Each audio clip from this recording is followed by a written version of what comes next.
Welcome back to the Right Way Sports Network YouTube channel. I'm your host, Aidan Maher. And in today's video, me and Andrew are going to be going back and forth on two players that we kind of disagree with when it comes to their current ADP in fantasy football. One of those players that I really like at their cost, Andrew doesn't like, and another that Andrew really likes at his cost that I'm not as big on. But it should be good, should be fun to kind of go back and forth here and get some stats out on these players. But the first guy that we have on the table is Joe Burrow. Andrew, this is a player that you really like, and I want to let you start things off. Yeah, and so Joe Burrow had a great fantasy year last year. He was being drafted, in that late round QB flyer range. He really paid off for a lot of people. 4,600 yards, 34 touchdowns. It was a big year for him, breakout season.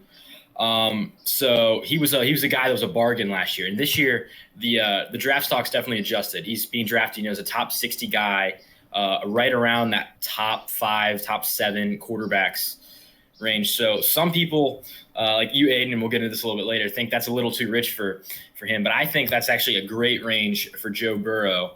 And here's why. So last year, the Bengals, pace of offense-wise, they were towards the bottom of the league, surprisingly. They ran they're in the middle. Sorry. The 15th best pace of play. And I think that's only going to go up this year. This is a high-paced offense. And the big thing is the offensive line.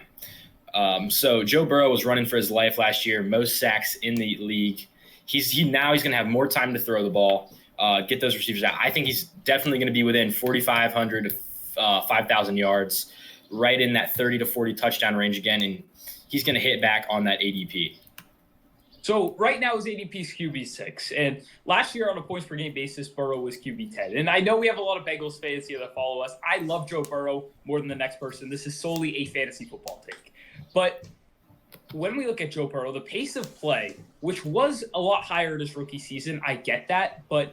And I know, people think as he comes back from the injury, that's going, bound to go up. But Burrow kind of did what Aaron Rodgers has done for his entire career, where he milks the clock down to its final seconds, forces the defense to show its true hand pre-snap, and that slows the pace of the offense down. I think this is a style that the Bengals could roll with moving forward, which works for them from an NFL perspective, but it's going to lead to less plays, thus less fantasy points.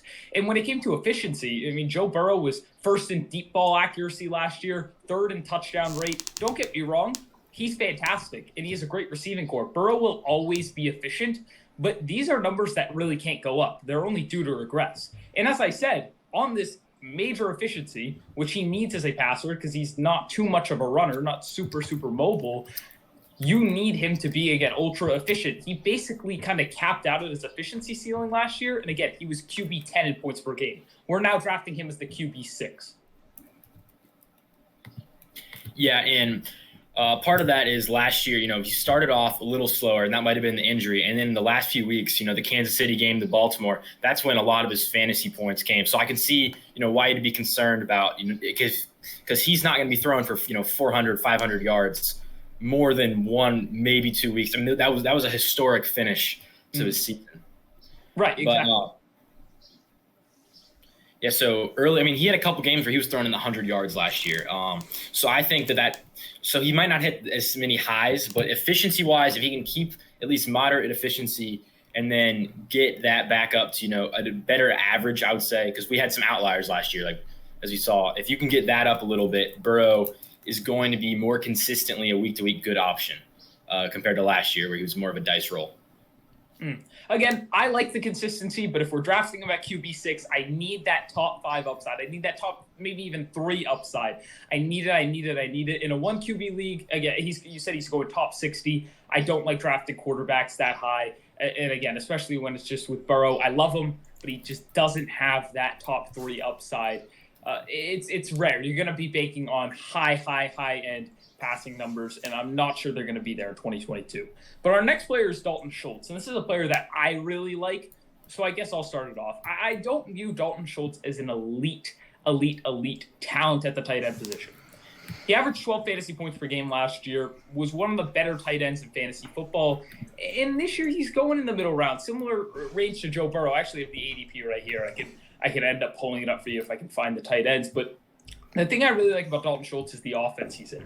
And when it comes to these tight ends, we're typically banking on kind of touchdown production, which Schultz wasn't crazy reliant on like a Dawson Knox was last year. But we like these guys that are good offenses because they can feast on that extra volume, extra red zone opportunities. And that's exactly what's in Dallas. They're one of the fastest paced offenses in the league, one of the highest, passing volume teams in the NFL. They've got Dak Prescott. They score a crap ton of points.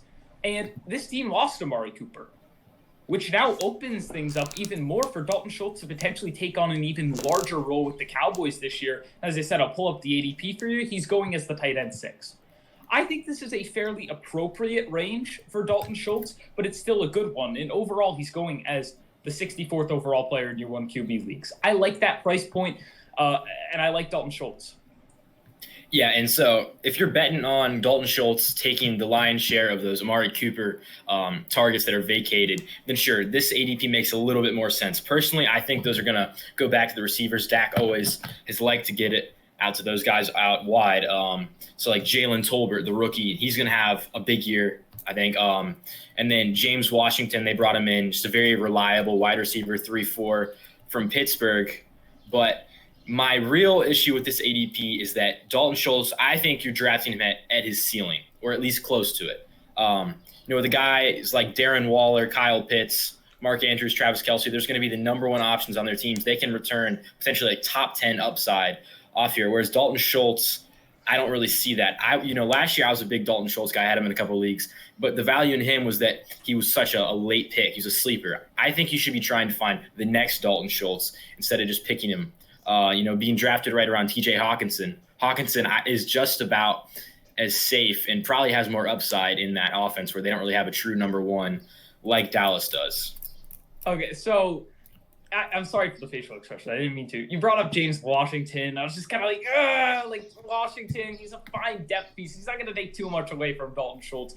And look, I get it. For me, I think tight end's one of those positions, at least from a personal preference standpoint. I think, not to boast or anything like that, but I find quarterback evaluation late in drafts really easy. Same thing with grabbing running back handcuffs. Same thing with wide receivers. Michael Pittman, Jalen Waddle, I grabbed all those guys last year. Years before that, too. Tight end is the position I've struggled with the most, and I think a lot of people can relate to that. It's a position that I typically want to pay up with. And I know these middle round guys that go around where Dalton Schultz is going right now, it's typically like a 50-50 hit rate in terms of consensus. But I think, when I went and looked back at some of these guys, man, Schultz is a better option than a lot of those misses. Where, again, he's the number 2 in one of the best offenses in the league. And he was a very high producer last season. It's one of those positions where, again, I'm okay with paying up for a guy at his ceiling. And to be honest, I think Schultz has a little bit more room to grow. I don't think this is an absolute ceiling play for Dalton Schultz. I don't see the tight end 1 upside. You're absolutely right. But if I can get that top 5 producer, that's a fringe potential difference maker. I think he's on the cusp of being a difference maker, not to the extent of a Travis Kelce, but is really getting there. He does give you an advantage at the tight end position. I'm willing to pay up at that price. Yeah, and Schultz also, he's coming, because he got franchise tagged. He's probably going into another contract here. I don't see Dallas extending him, especially when they took Jake Ferguson, who I'm a drafts guy, very similar coming out to Dalton Schultz. That was actually I liked that pick a lot just because of the similarities between those players. So Schultz is going to be having more of a chip on his shoulder. I think he's holding out a training camp right now, trying to get a new contract. Obviously, we expect him to play. But I'm also a little bit fading this Dallas offense in general. Amari Cooper, didn't play a ton, Gallup and him have both been injured recently, but Cooper still had 104 targets last year. He's a top 20-ish receiver in the NFL. That's a big part of their offense, is that deep threat that Dak loves to go to.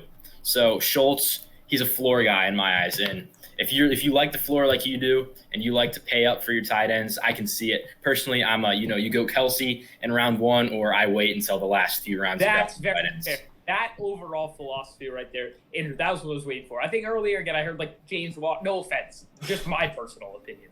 But that philosophy right there is what I can respect. Either pay up for the guy or you just wait. Because the odds, the numbers actually suggest that's what you should do. But again, with Schultz, I still like him at that price point. He has in his range of outcomes a top 3 finish.